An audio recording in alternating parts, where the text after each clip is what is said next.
I told my son, marry a version of who I'm becoming, but don't marry who I've been. About 2 weeks ago, I had a conversation with my son who's 17, and I asked him, what about me would you want to see in your wife? So he listed 3 things. He said, my thoughtfulness, just even beyond doing things for people. He really loves how I have conversations. And then he said the fact that I don't need anyone. And he said that I'm vitally necessary.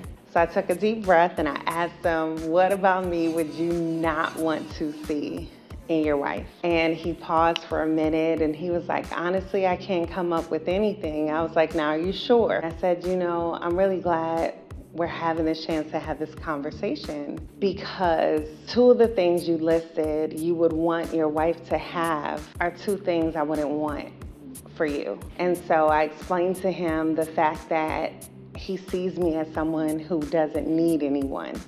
And I said, well, your wife is your wife because she needs you. That's a huge part of it, right? You would be looking for me and you would miss your wife because that's not a wife, right? And I explained to him that the by any means necessary nature that I have.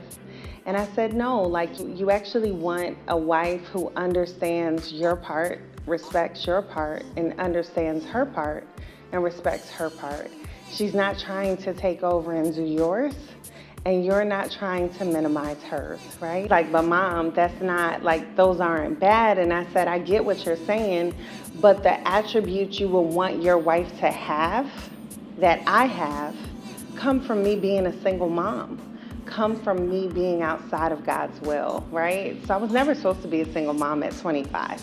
And I wound up taking on a hard position, a hard role, double and triple shifts, being the only figure, not just a mother figure, but the only figure in the house. And it winds up shifting you. I wound up having to become a version of myself that God didn't intend. And so there was a conversation that was being had, which is what prompted me to have the conversation with my son, where the person was saying that there are people that have loved us in our life, but they've lied to us. And they lied to us not always intentionally, but they gave us the best of what they had. So for 17 and a half years, I've been giving my son the best of what I had through my example. And I thought I was doing right, but not realizing I'm actually sending him in a direction that will wind up ending in divorce if he's looking for a version of me and his spouse, right?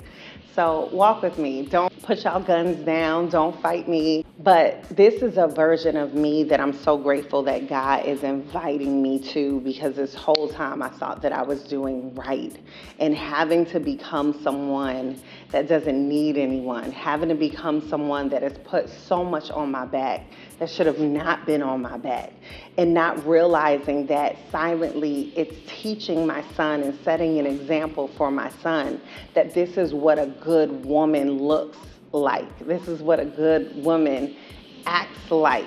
These are expectations that you should look for in a woman. So I would be setting him up, not to watch a woman struggle, if you know what I mean, because he's not that type, but just to expect a woman to come in as a whole package, not needing anything, and just walk with me here, moving as if like she wasn't created to be a helpmeet. And that's not the way this works. So for me to have had to put on this persona of I don't need anyone, knowing good well, help me, right? And I'm explaining to him, and I said, the hard part is being transparent when you don't have to, being self-reflective when you don't have to, because a lot of the attributes that I've grown to have are ones that I've been widely praised for. So I've been praised for the fact that I just get stuff done. I've been praised for the fact that I really can be a one-woman army, to the point where I literally started to flex. Like, those are the attributes that would draw my husband. I don't want to go too far in a circle because it's a lot to unpack, so maybe I'll try to break it down. But I don't want, let me clarify that. I will not raise a man who is out there dating and is looking for a woman to put the world on her shoulders to prove that she's worthy of being his wife because he watched his mom do it. And his mom wasn't supposed to be doing it either. So it ends with me. I'm correcting my ways. I'm having healthy conversations with my son.